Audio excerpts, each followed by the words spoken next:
It's great to see so many of you here, including some faces from the past. It's lovely to see people come back for this occasion. I want to begin by saying a little bit about my title. I've entitled this talk Immortality and Infinity, or Infinity and Immortality, I can't remember which way around. But I want to begin by saying a little bit about the title. The main topic of this evening's talk is in fact going to be immortality. That's where the principal focus lies. That's what I want to discuss this evening.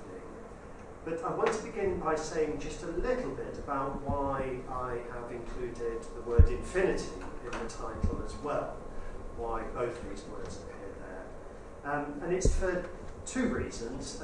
First of all, most basically, I am in fact going to say a little bit about infinity as well. Later in the talk there will be some references to infinity, and I'm hoping to indicate various ways in which considerations about the nature of infinity bear on some of the issues about immortality that I'm going to be discussing.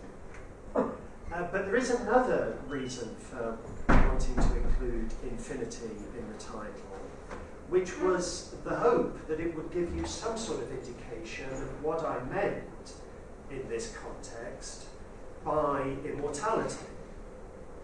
Because immortality is a word that gets used in all sorts of ways, and the associated phrase eternal life is a phrase that gets used perhaps in even a greater variety of ways. And often those phrases are used to indicate a kind of existence that may be completely beyond our ken. People sometimes talk about eternal life gesturing at the idea of something that might even belong to a different dimension. Or sometimes people use the phrase eternal life, less often perhaps immortality, but sometimes people use the phrase eternal life to indicate something about the quality of life that we enjoy here and now. And the idea is sometimes paraded that eternal life can be a feature of the present for those who live in a certain kind of way. So what I'm trying to do by putting infinity in the title of this talk is to put those ideas to one side. That's not the sort of thing that I'm interested in this evening. The sort of thing that I'm interested in this evening is, to put it rather crudely, a never-ending continuation of the kind of thing that we've got at present. So what I'm asking you to imagine is a life pretty much like our current life that just goes on and on forever. Now I say pretty much like our current life, and some of the devil is going to be in the details. And we'll come back later to the question of just how like. But that's the sort of thing that I'm interested in, a temporally endless version of the life that we currently experience. And the question that's my main focus, the question that I'm wanting to address this evening, is the question of whether that would be an attractive prospect. Would the idea of carrying on forever, experiencing the same sorts of things that we experience in our current life, but without any termination, would that be an enticing prospect? If somebody came along with an elixir of life and said, here it is, it's on offer for you if you're interested, just take this and you will never die, would you want to accept that offer? That's the question that I'm interested in exploring this evening. And don't worry, I'm not about to ask for a show of hands. Not yet. I shall ask for a show of hands in a little while, but it would be totally inappropriate to ask for a show of hands straight away, because it would be absolutely out of the question to say how you feel about this without some more detail. So this is what I had in mind earlier when I said I'll try to say that the devil was in the detail. You're not going to even begin to volunteer an answer to this question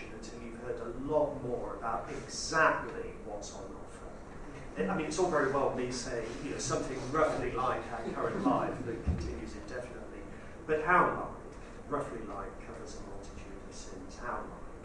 So there's all sorts of questions to which you're going to want to know the answers before you're prepared to answer the main question about whether this would be an attractive prospect or not. So you're going to want to know all sorts of things about what kind of aging process is involved. Are you going to be in rude health forever, or are you going to be seriously unhealthy? Are you the only person that enjoys this privilege? Do you have a whole lot of friends that keep coming and going? A little bit like being in Oxford College. Or is it the case that you're surrounded by a whole lot of people who are also living eternally in this sense? Lots and lots of questions that you're going to want to have answered before you're prepared to front up to the main question. So now I'd like to invite you to indulge in a thought experiment. I'd like you to imagine that somebody comes along with the elixir of life, so it's the original offer, and they say, here it is, it's for you to take if you want to. And you put all these questions to them, all these areas in which you would like elucidation and clarification about just what's on offer. One by one, you put these questions until you've exhausted all the questions that you want to put. And I'd like you to imagine that every single time, you get the answer that makes the prospect maximally enticing. It's always the answer that you would like to hear, insofar as you're tempted to take the elixir at all. So are you going to be in good health or not? Yes, you are going to be in good health. Is there going to be an aging process? Well, there may be various ways in which you progress over time, but only in ways that are appealing, not in ways that are unappealing. So an accumulation of experience, insofar as that's a good thing, but not a slow deterioration in your health. Are all your friends going to be immortal as well? Well, you tell me. Okay, this is your choice. Do you want all your friends to be there forever with you, or would you prefer a steady supply of new friends? I'm not going to make this decision for you. It's for you to say what you think would be the more attractive prospect. I want you to imagine that every single time the story is told in such a way that it looks as appealing as possible, with one exception. Just one exception, and it's an absolutely crucial exception.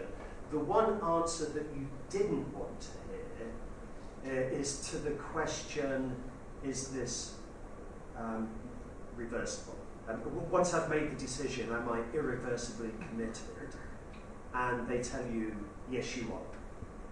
You've got to make the decision here and now, but once you've made it, that's it.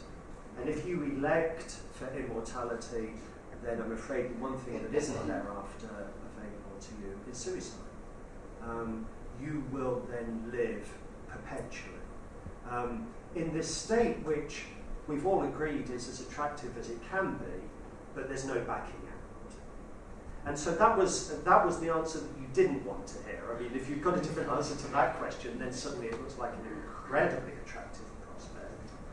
But no, you're being invited to make this choice once for all. And therefore it becomes a very stark choice. And I'd also like us to imagine that somehow it's stipulated to us that what it is a choice between is this, the kind of thing that I've just been describing, this never-ending life, and complete annihilation. So the options that are on offer are stark options. Now, this is begging all sorts of questions. I mean, there are all sorts of intermediate possibilities that may lie in wait for us, and I don't mean to beg those questions in the sense that I don't mean to presuppose anything one way or the other about what actually does lie in wait for us. But I'm just presenting this as a very stark choice between two stark alternatives, just because that puts things into particularly sharp relief. So now we've got a sense of what it is that we're being invited to make a decision about, and now I am going to ask for a show of hands. And I should say, I mean, this is pure, naked curiosity on my part. This is for no other reason. And you are allowed to abstain. There's no reason that you should come one way or the other straight away. This might be something you think you want more time to reflect on. But there they are with the elixir. How many of you would take it? Okay, and how many would not? Yes, that's really interesting. And quite typical. In the following respect, I mean, this is a talk that I've given quite a few times, and it's almost always about 50-50. And I think it was about 50-50 this evening as well. So it's very interesting. Now, of course, there are all sorts of questions that we could pursue about what it is that's making you opt for one or the other, and some of you no doubt did abstain. And we'll be getting onto some of those questions in due course. But one thing that I suppose we have to take into account as a possibility is that what this is fundamentally a kind of temperamental divide between people. And I think that's significant as well, and that will also be relevant to some things that I have to say in due course. Now,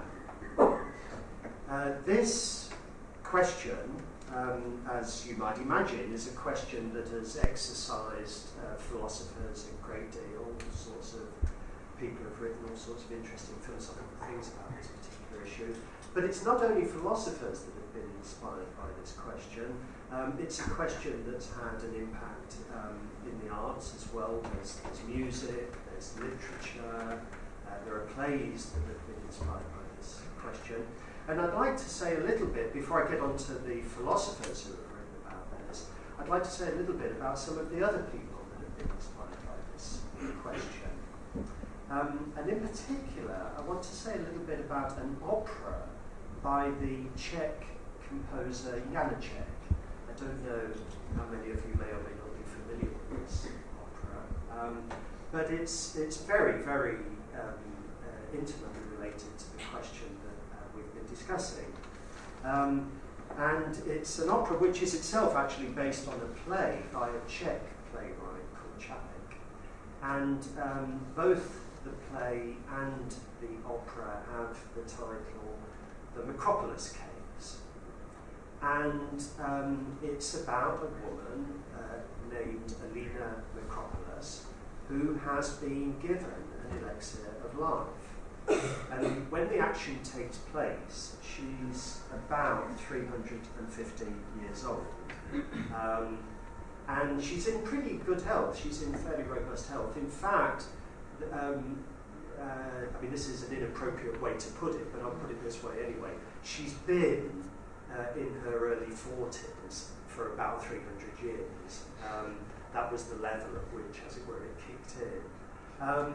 And she has reached the point that she can't stand it any longer. She cannot stand it any longer. It has become utterly tedious and meaningless for her. Life has been drained of all meaning. She is in a state of utter desolation and despair and doesn't want to carry on, and indeed doesn't carry on. I mean, hers was not an irreversible choice. She has the option of refusing to take the elixir again. She does refuse to take the elixir again, and I think I'm right in saying that she actually has it destroyed in the plot on which this opera is based. And so this is, a way of exploring the very issue that we've been looking at, the very question: would a never-ending life of this kind be able to sustain a sense of meaning from this? Would it be able to sustain interest? We can put it that way. And the case of Alina Micropolis seems to suggest that, well, at least in her case, the answer is no. And then, of course, the question arises how typical her case is.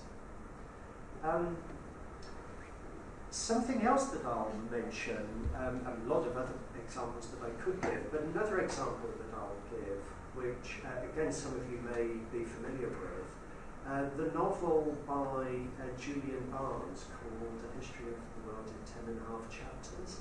How many people have read this novel? So some of you are familiar with it. Some of you are familiar with it because it's on one of my reading lists. But some of you have read it anyway. It's an improbable title for a novel, and I mean there's a sense in which it's not really a novel, but it's divided up into 10.5 chapters. There are 10 chapters and an interlude between a couple of them. And for those of you that haven't read it, I strongly recommend it. I think it's a wonderful read. There's all sorts of things going on in this novel, apart from what I'm about to talk about. And it's one of those you don't actually have to read from beginning to end. I mean, if you do, you get most out of it. But the chapters are relatively self-contained. And the chapter that's most pertinent to the topic of this evening is the final chapter. And if anybody's interested and wants to go and just look at chapter 10, I think you'll find that it's a fascinating read in its own right. And it won't particularly spoil it for you if you then decide to read the entire novel, because it's not one of those where, as it were, it gives away the ending. But chapter 10 concerns somebody who, in effect, dies and wakes up in heaven. And it takes them a little bit of time to realise that they're in heaven. But there are various telltale signs. I mean, everything's absolutely fantastic. It's all as good as it gets. He's a big Leicester City fan, and actually it's very pleasant given the current state of the but they win all their games. But the other thing is he's a very, very keen golfer, and there's this wonderful course where he plays golf, and his game improves all the while. I mean, he's already a pretty good golfer, but he finds that he gets better and better. But actually, his game improves to the extent that after a while, he can get round in 18. It's a hole in one every single time. And it's beautifully told. It's very funny, actually. It's quite an amusing read. But what happens is, I mean, you can anticipate, just from that one example, you can anticipate what happens is that everything's too good. I mean, it's after a while it just becomes incredibly tedious.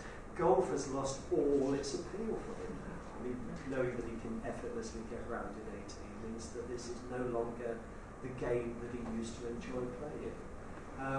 And he too gradually gets to the point that he just wants to back out.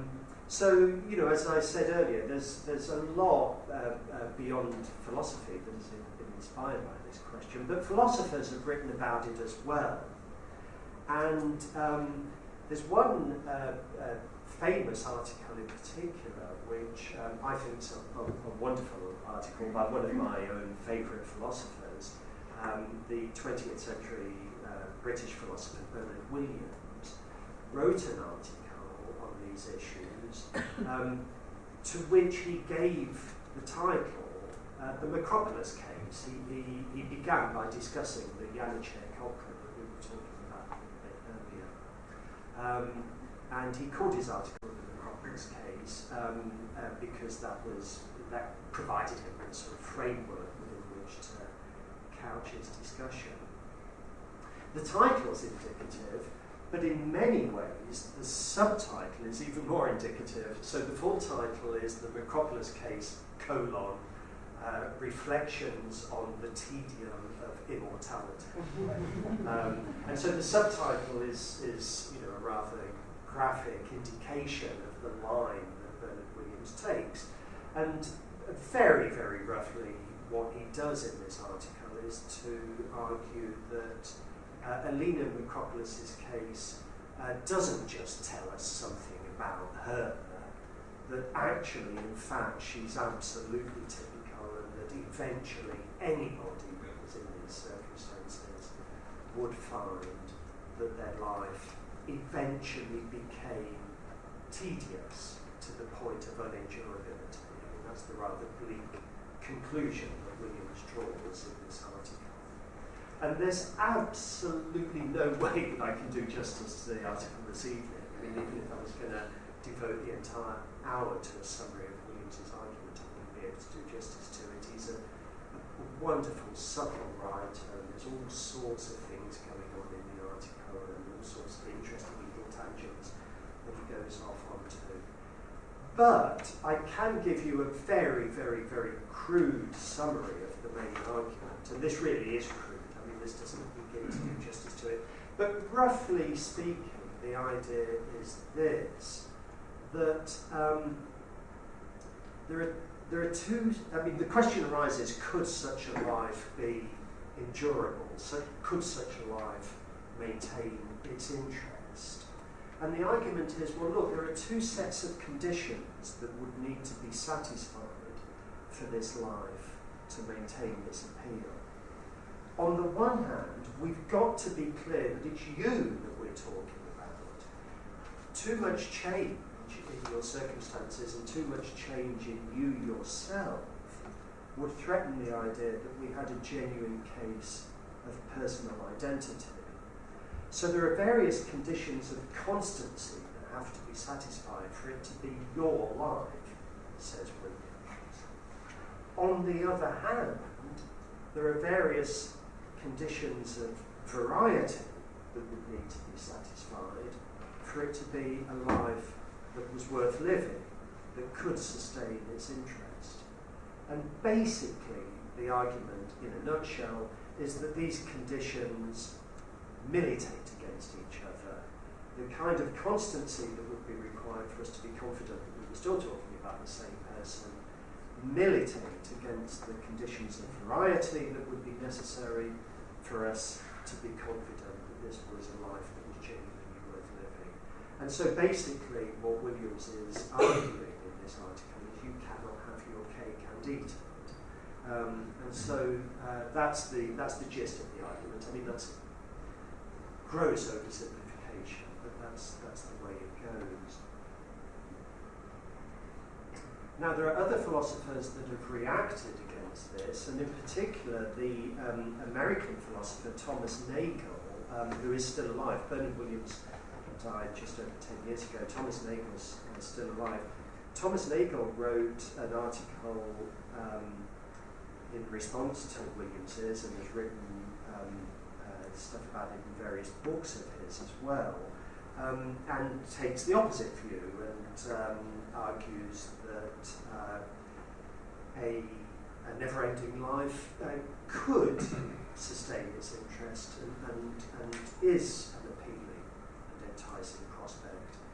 And I won't even try to summarise his arguments. Well, I will say a little bit more about them later, actually, but at this stage I'll just register the fact that there's this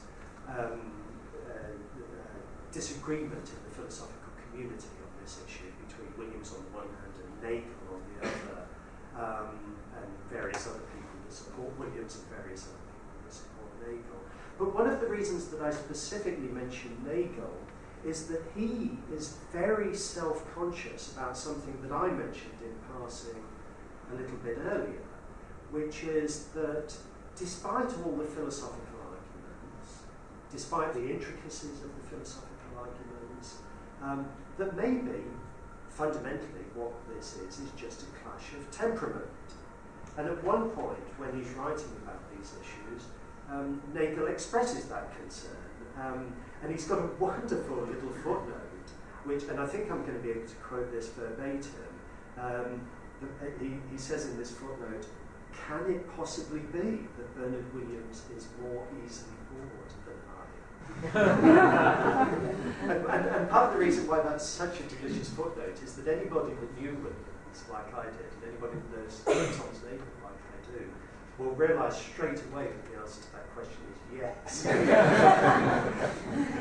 mean, Bernard Williams notoriously had an incredibly low boredom threshold, so temperamental considerations are obviously kicking into some extent here as well.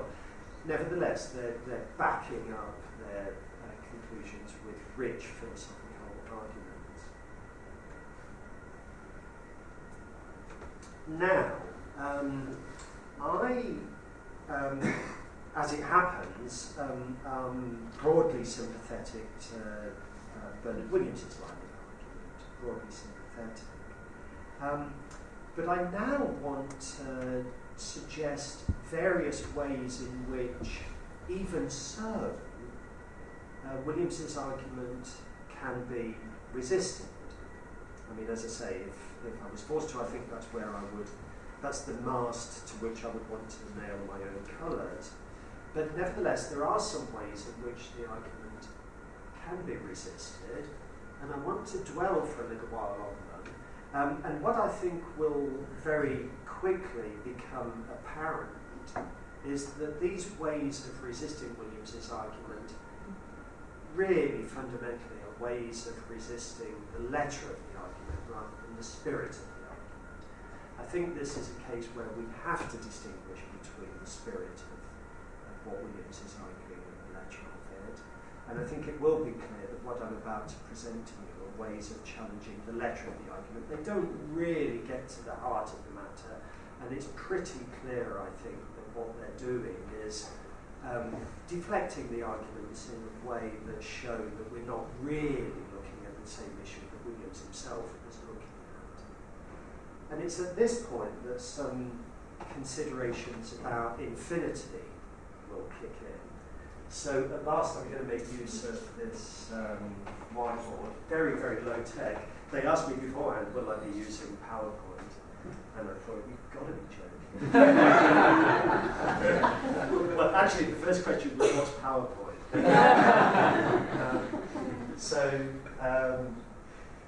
So this is, that's time. And you've got to imagine that it's, I mean, that's just part of time. It goes infinitely far to the left and it goes infinitely far to the right. So that's a timeline. And I want you to imagine this guy who's born at this particular time. So that little dot represents his birth. And this is somebody who has a happy and fulfilled life. Everything goes well for him.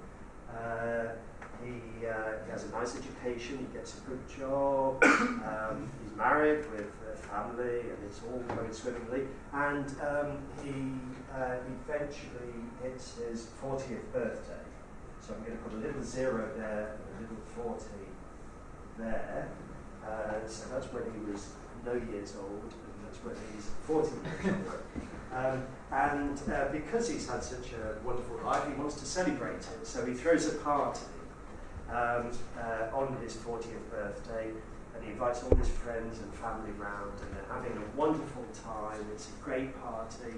Everybody's enjoying themselves. There's food, and music, and dancing, and blah, blah, blah, blah, blah. They get to the stroke of midnight, and I want you to imagine that exactly on the stroke of midnight, suddenly everything in the universe freezes. There's a complete freeze across the entire cosmos. But time carries on. Now, some of you, some philosophically sophisticated types in the audience might be thinking, what's all this about time carrying on when there's a complete freeze? So if you're nervous about the idea of time without change, and you're right to be nervous about the idea of time without change, then imagine that in some far distant galaxy, billions of light years away, there's some natural clock that's ticking away, right? Just to give us the passage of time. But with that one exception, there's a complete freeze. And this complete freeze lasts for exactly 1 million years. This is not to scale. That represents 40 years, that represents 1 million years. You're an indulgent lot, happy to bear with me. So this is exactly 1 million years later, and what happens exactly 1 million years later is that everything kicks back into action. And there they all are in the middle of this party, chatting and dancing and doing all the things that they were doing 1 million years previously, completely oblivious to the fact that 1 million years has elapsed. How could they know? Because everything froze, and of course that included a freeze in their consciousness. So they have no idea that all this time has elapsed. It has, but they're oblivious, and they just carry on as normal. And he lives for another 20 years, and he reaches his 60th birthday. Well, I shouldn't really write 60 there, I should write 1,060,000, but you get the idea. Such was the success of his 40th birthday party that he thinks, I'm going to throw another party, I'm going to celebrate my 60th birthday. And he invites all his friends and family round. And it's very much like the previous occasion. It's a great success, they're all enjoying themselves. The wine is flowing, the music is playing, and everybody's having a whale of a time. And then on the stroke of midnight, there's a freeze. And that clock in that far distant galaxy carries on ticking just to ensure the passage of time. And there's a freeze of exactly 1 million years, just like before. And exactly 1 million years later, they spring back into action, none the wiser. So it's just like it was last time. So now we're at a point which is 2,060,000 years after he was born. But of course, it seems like it's just 60 years after he was born. And the same thing through to his 70th birthday. And the same thing, he's having a birthday party now to celebrate the fact that he's turned 70. And then 1 million year freeze. And you can probably already anticipate what's happening. These periods of non-frozen normal activity are getting shorter all the while. Each one I'm envisaging is exactly half as long as its predecessor.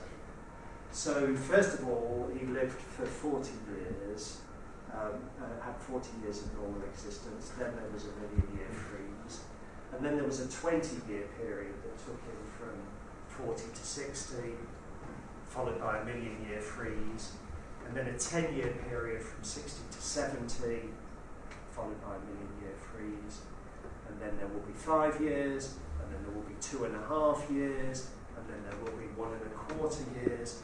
These periods are getting shorter and shorter all the while. The 1 million year freezes in between are always 1 million years.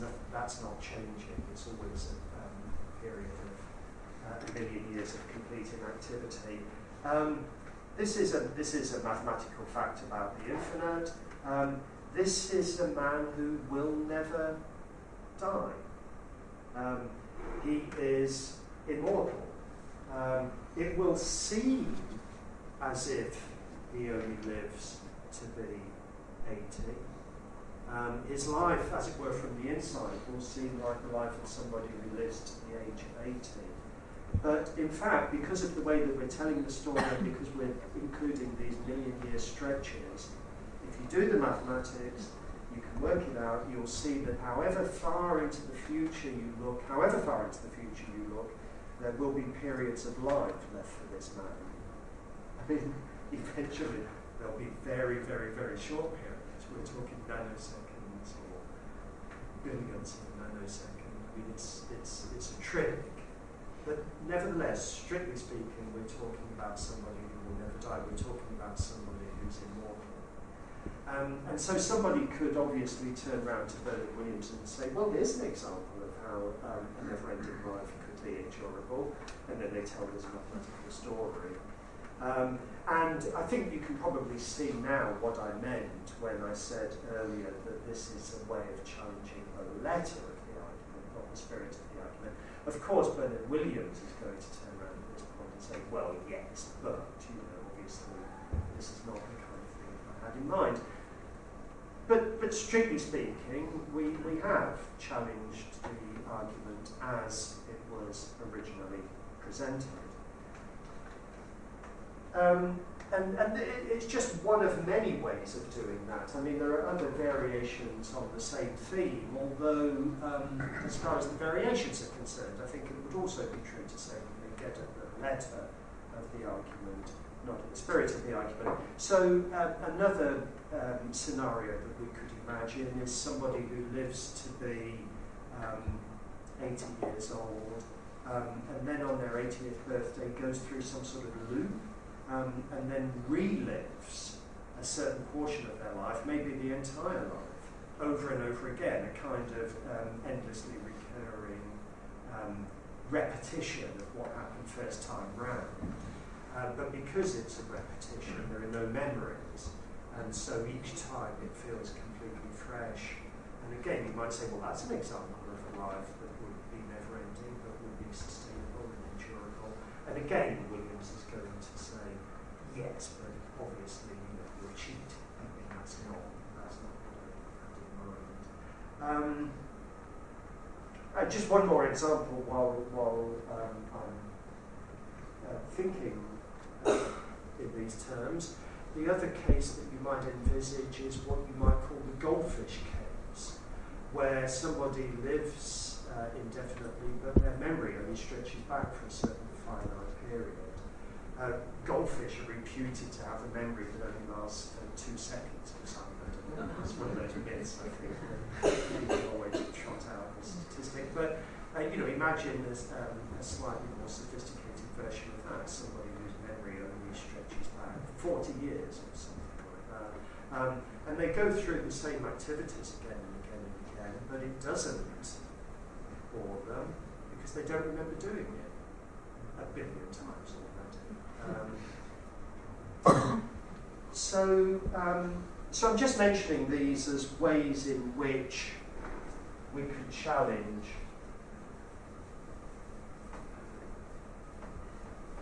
the argument as Williams actually presents it, but they're ways in which we still haven't really got to the kernel of the argument.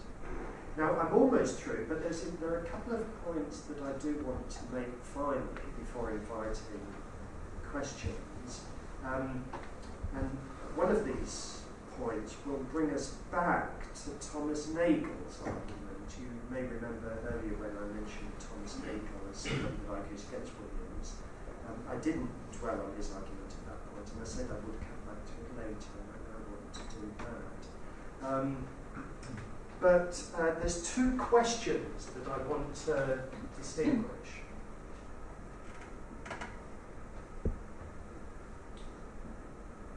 The first question is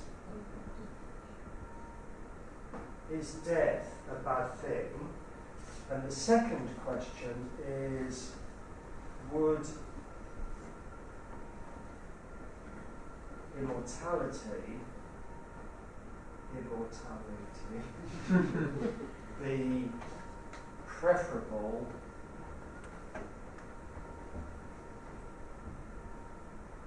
to mortality? Those are the 2 questions. I don't know if you can read my writing, but it doesn't really matter because you can probably remember anyway. Is death a bad thing? Would immortality be preferable to mortality? Now, I'm distinguishing these questions. It's a little bit like the question that we had right at the very beginning. Would you want to be immortal?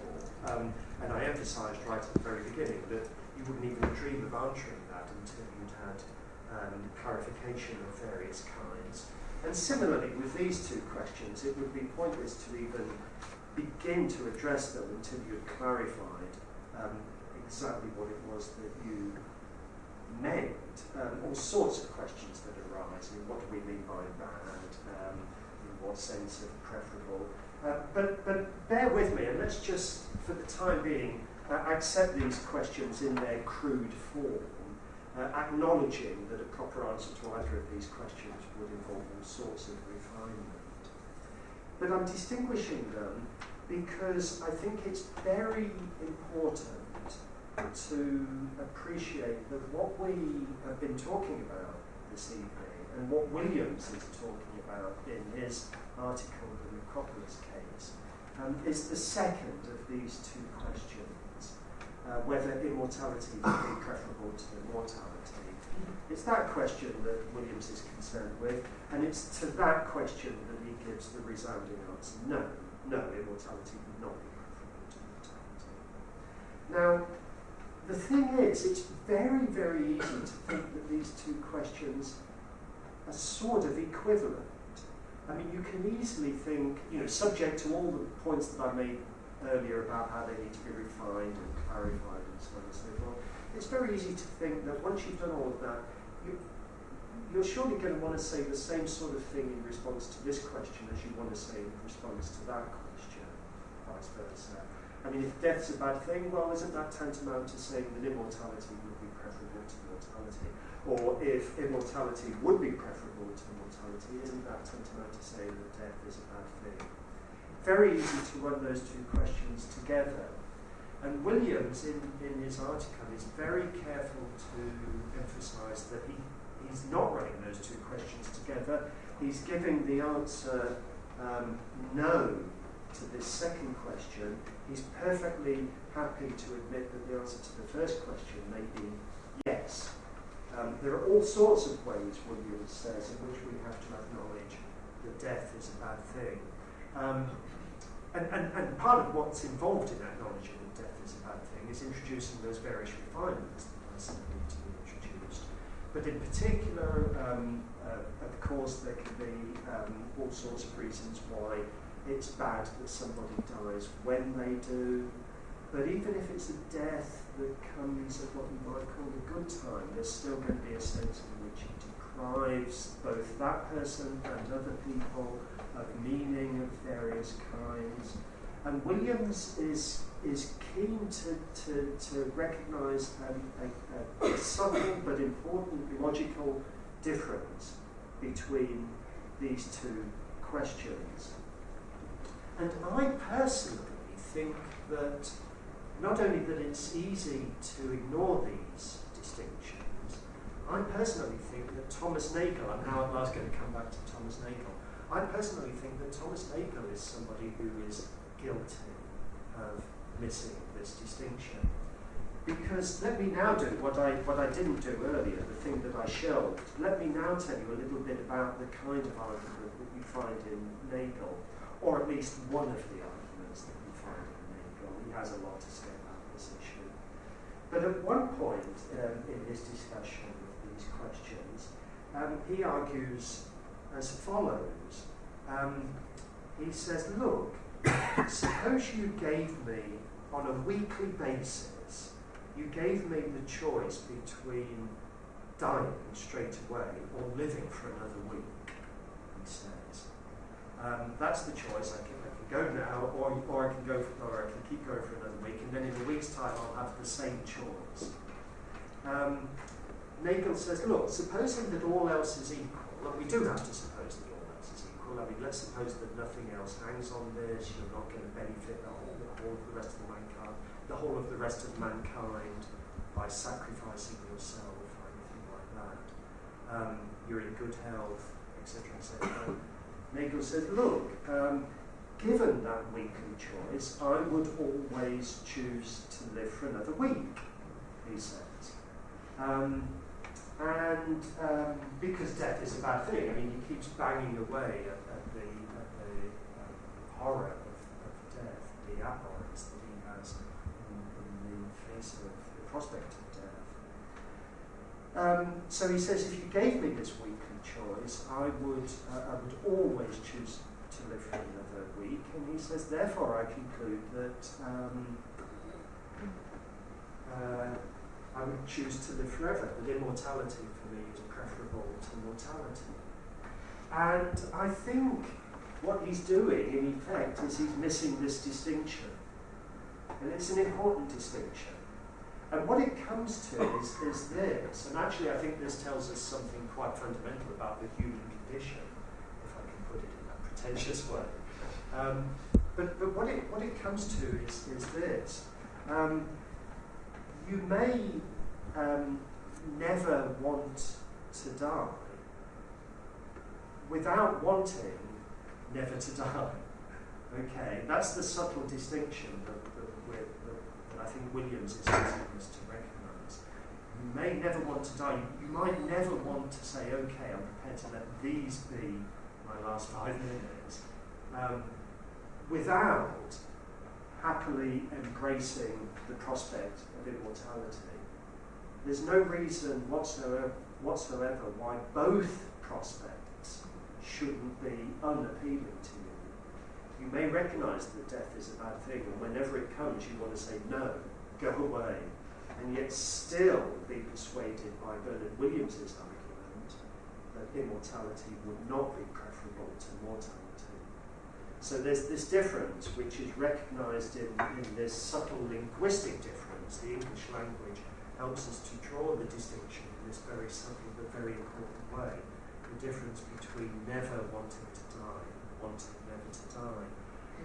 And I think that Williams, in developing the argument in the way that he does, and by getting us to recognise the importance of that distinction, does actually teach us something very fundamental about the human condition, and it's part of the reason why it's such a wonderful article. I better shut up. I've already gone on for far too long. I'm sorry. Let me stop at that point and invite questions, comments.